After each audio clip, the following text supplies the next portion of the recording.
Akses database di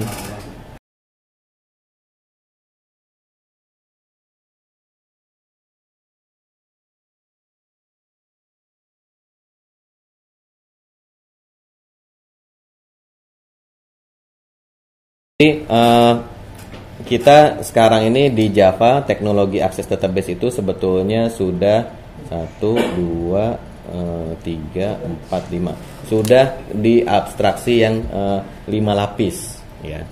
Nah, yang barusan kita bikin di sini ini adalah yang lapis pertama, namanya JDBC.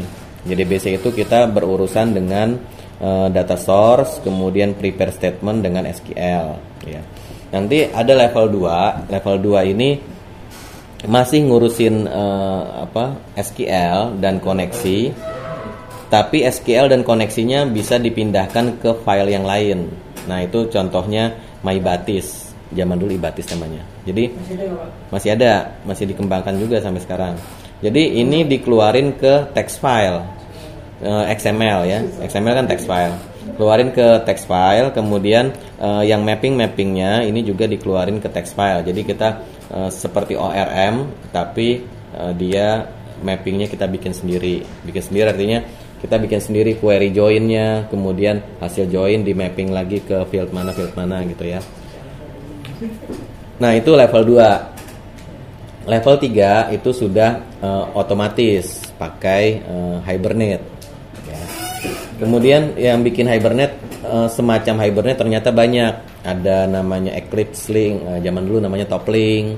Ada lagi yang bikin lain-lain gitu ya. Banyak perusahaan lain, JDO gitu. Akhirnya karena terlalu banyak, jadi di Java ini orang kebiasaannya ini. Kalau misalnya ada banyak hal yang fungsinya sama, dia akan bikinkan abstraction di atasnya gitu. Bahkan cuma 2 aja dibikinkan abstraction. Contohnya logging. Di Java sudah disediakan Java util logging kan. Kalau kita pakai NetBeans nih, ini kan dia otomatis pakai Java util logging nih. Nih logger get logger ini kan Java util logging. Kata orang jelek amat nih Java util logging, saya bikin deh log4j ya kan. Akhirnya kan ada 2 nih. Ada Java util logging, ada log4j.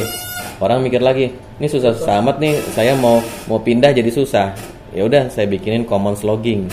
Jadi dengan sekali pakai commons logging bisa pakai log4j, bisa pakai apa ini namanya? Bisa pakai util logging gitu. Padahal cuma 2 dibikin abstraction-nya. Nah, akhirnya karena banyak itu, Hibernate juga sebetulnya sama. Ini database banyak amat, ada MySQL, ada Postgre, ada Oracle. Kan sebenarnya tujuannya cuma insert, update, delete. Udah saya bikinin aja deh abstraction. Dengan Hibernate, mau apapun database-nya, codingnya sama gitu. Ada yang bikin lagi Toppling. Kok jadi banyak nih? Kita bikin lagi deh. Apapun ORM-nya, codingnya sama, bikin JPA.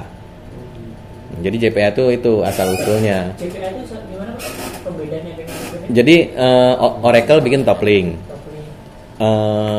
Open source bikin Hibernate. Fungsinya sama, ORM. Bedanya Toppling dengan yang Hibernate? Iya, nama kelasnya beda, cara pakainya beda. Terus kalau dia generate, misalnya generate tabel, kalau si Hibernate kan dia bisa lihat-lihat. Kalau MySQL dia auto increment, kalau Oracle dia sequence. Nah, Toppling karena yang bikin Oracle, mau apapun database-nya dibikin sequence sama dia. Oh gitu. Ya, ada auto increment. Terus kemudian kalau Hibernate kan karena dia base-nya open source, langsung mengakomodasi banyak database, dia nama tabelnya sesuai yang huruf kecil semua. Jadi nama tabel produk, kelasnya produk, nama tabel produk huruf kecil. Oracle karena kebiasaan di Oracle huruf besar semua, nama database huruf gede semua. Jadi pas kita generate tabel pakai Hibernate, terus generate tabel lagi pakai Toppling, hasilnya beda. Yang satu pakai auto increment, yang satu pakai sequence. Ya. Padahal sama-sama MySQL nih, bukan ke Oracle, padahal pakai sequence dia. Nah, hal-hal seperti itu. Tapi kan kata orang kan sama, tujuannya buat mengabstrak database. Kenapa ada 2? Ntar saya bingung codingnya. Di perusahaan A saya pakai Hibernate, besok pindah kerja pakai ini Toplink, udah bikinin. Nah, akhirnya bikin JPA. Idenya JPA adalah saya codingnya JPA aja. Nanti kalau mau pakai Hibernate, jar-nya tinggal saya tukar, jar-nya Hibernate. Mau pakai Toplink, gampang. Jar-nya Hibernate buang, masukin jar-nya Toplink gitu. Oh, di dalam CPU itu ada Hibernate sama Itu sebetulnya JPA itu dia hanya interface saja. Artinya tetap kita harus include salah satu. Entah itu Toplink, Toplink sekarang ganti nama jadi Eclipse Link. Entah itu Eclipse Link, entah itu Hibernate atau JDO, tapi kita harus include ininya, implementasinya. Nggak bisa. Sama juga tadi commands logging, dia nggak bisa logging sendiri. Kita tetap harus include log4j atau enggak. Kalau nggak ada log4j jar, dia akan pakai Java Util logging. Kalau kita masukin jarnya log4j, dia pakai log4j. Nah, JPA itu kan dia cuma mengakses database relasional. Ya. Jadi zaman dulu kan database, kalau orang simpen data kan cuma di database relasional kan, Oracle, Postgre, MySQL. Terus booming lah yang namanya NoSQL. Ada MongoDB, ada Redis, ada Cassandra, ada apa lagi ya? Ya pokoknya banyak lah. Nah, kemudian orang mikir lagi, kan sebenarnya penyimpanan data doang. Saya masukin data, saya cari datanya, saya ambil, saya hapus, saya edit. Kan sama, mau relasional gitu juga, mau MongoDB gitu juga.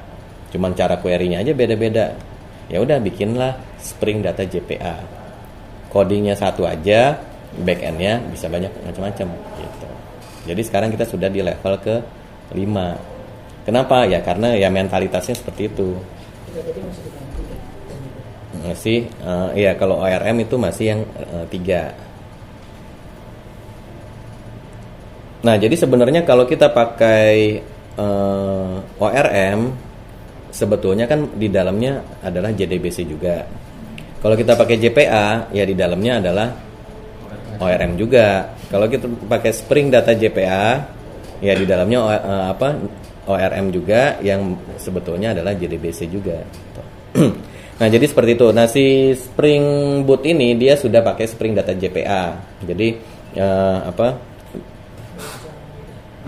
sudah bukan ORM, sudah bukan JPA, tapi Spring Data JPA yang dia pakai. Nah, itu Spring Boot seperti itu.